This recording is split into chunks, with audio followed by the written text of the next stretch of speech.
Assalamualaikum warahmatullahi wabarakatuh. Shalom, Om Swastiastu, Namo Buddhaya, salam kebajikan dan salam sejahtera bagi kita semua.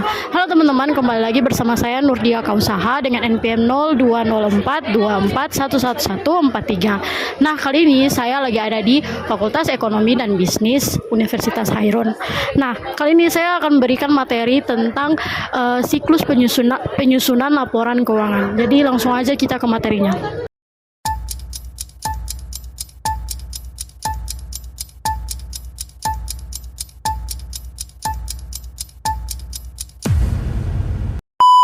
Definisi dan pentingnya siklus penyusunan laporan keuangan adalah serangkaian langkah sistematis yang dilakukan untuk mencatat, mengelompokkan, meringkas, hingga menyajikan transaksi keuangan dalam bentuk laporan yang dapat digunakan untuk pengambilan keputusan.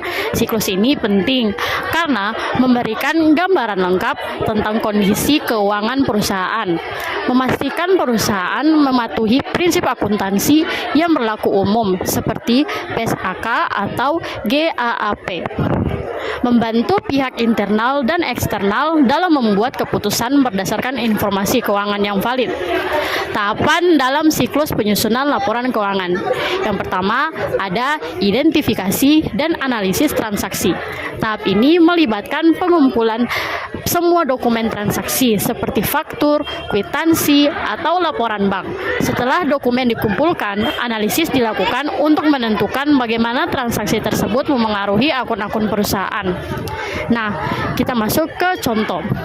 Sebuah perusahaan menjual produk kepada pelanggan dan menerima pembayaran tunai sebesar 10 juta rupiah. Transaksi ini akan meningkatkan akun kas dan mencatat pendapatan perusahaan. Kita masuk yang kedua, pencatatan dalam jurnal umum. Setelah dianalisis, transaksi dicatat dalam jurnal umum. Dalam tahap ini, setiap transaksi akan dicatat secara kronologis menggunakan prinsip debit dan kredit. Nah, maksudnya itu jika kas bertambah, akun kas akan didebit. Jika pendapatan bertambah, maka akun pendapatan akan dikredit. Kita masuk ke yang ketiga, posting ke buku besar. Setelah transaksi dicatat di jurnal umum, langkah selanjutnya adalah memindahkan informasi tersebut ke dalam buku besar.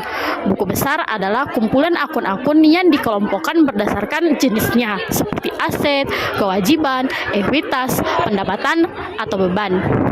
Nah, contohnya, jika perusahaan memiliki transaksi penjualan, akun kas di buku besar akan menunjukkan peningkatan sesuai jumlah transaksi, sementara akun pendapatan juga mencatat kenaikan.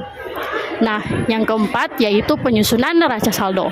Setelah buku besar selesai diperbarui, neraca saldo disusun. Neraca saldo adalah daftar semua akun beserta saldonya, baik debit maupun kredit. Tujuannya adalah untuk memastikan bahwa jumlah total debit sama dengan jumlah total kredit. Kita masuk yang ketiga yaitu penyesuaian. Penyesuaian dilakukan di akhir periode untuk mencatat transaksi yang belum tercermin dalam catatan keuangan sesuai dengan prinsip akrual. Nah, kita masuk ke jenis penyesuaian. Pendapatan yang masih harus diterima. Misalnya, perusahaan telah memberikan layanan kepada pelanggan tetapi pembayaran baru akan diterima bulan depan. Beban yang masih harus dibayar. Contohnya, gaji karyawan bulan ini yang baru akan dibayarkan awal bulan depan. Penyusutan aset tetap. Misalnya, sebuah kendaraan yang digunakan perusahaan mengalami penyusutan setiap bulannya. Dalam kasus penyusutan, perusahaan menghitung berapa nilai aset yang telah menurun dan mencatatnya sebagai beban. Hal ini memberikan gambaran yang lebih akurat tentang nilai aset perusahaan. Kita masuk ke 4, yaitu penyusunan laporan keuangan. Tahap utama dalam siklus akuntansi adalah penyusunan laporan keuangan. Laporan ini terdiri dari 4 jenis. Jenis pertama, laporan laba rugi. Laporan ini menunjukkan pendapatan dan beban selama periode tertentu, serta menghitung laba atau rugi bersih. Contohnya, jika perusahaan memiliki pendapatan sebesar 10 juta rupiah dan beban operasional sebesar 3 juta rupiah, maka laba bersih yang diperoleh adalah 7 juta rupiah. Yang kedua, laporan perubahan ekuitas. Laporan ini menunjukkan bagaimana modal pemilik berubah selama periode tertentu. Perubahan dapat terjadi karena laba bersih, setoran tambahan, atau pengambilan modal oleh pemilik. Contohnya, jika modal awal perusahaan adalah 50 juta rupiah ditambah laba bersih 7 juta rupiah dan dikurangi pengambilan modal 2 juta rupiah, maka modal akhir perusahaan adalah 55 juta. Kita masuk yang ketiga, yaitu neraca.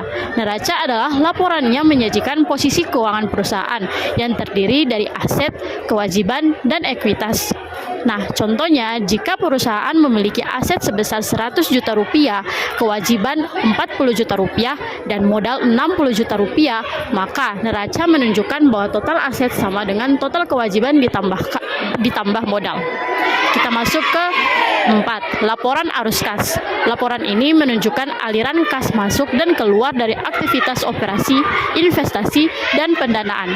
Contohnya, jika perusahaan menerima pembayaran dari pelanggan sebesar 10 juta rupiah, melakukan pembayaran kepada pemasok sebesar 5 juta rupiah, dan membayar bunga utang sebesar 2 juta rupiah, maka arus kas bersih dari aktivitas operasi adalah 3 juta rupiah. Nah, yang kelima yaitu jurnal penutup. Setelah laporan keuangan selesai disusun, langkah selanjutnya adalah membuat jurnal penutup. Jurnal ini digunakan untuk mengosongkan akun sementara seperti pendapatan dan beban agar siap digunakan pada periode berikutnya. Contohnya, jika akun pendapatan menunjukkan saldo 10 juta rupiah, maka jurnal penutup akan mengalihkan saldo tersebut ke akun laba ditahan. Kita masuk ke neraca saldo. Setelah penutupan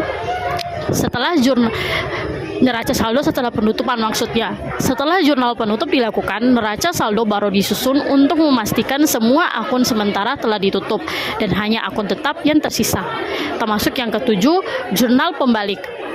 Jurnal pembalik dibuat untuk membalikan beberapa penyesuaian tertentu yang dilakukan sebelumnya. Langkah ini dilakukan untuk mempermudah pencatatan di periode berikutnya. Nah, contohnya nih teman-teman, jika perusahaan mencatat beban yang masih harus dibayar pada akhir periode, jurnal pembalik akan membalikan entry tersebut agar pembayaran gaji di awal periode baru dapat dicatat langsung tanpa menimbulkan saldo ganda. Nah, kita masuk ke yang terakhir yaitu kesimpulan. Siklus penyusunan laporan keuangan mencakup langkah-langkah mulai dari pencatatan, transaksi, hingga penyusunan laporan keuangan. Proses ini memastikan bahwa data keuangan perusahaan dapat dipercaya dan memenuhi standar akuntansi. Nah teman-teman, itu aja yang ingin saya sampaikan tentang materi kali ini. Mohon maaf banget nih kalau audionya nggak bagus, soalnya lagi di kampus dan lagi rame banget. Jangan lupa like, comment, share, and subscribe. Bye-bye!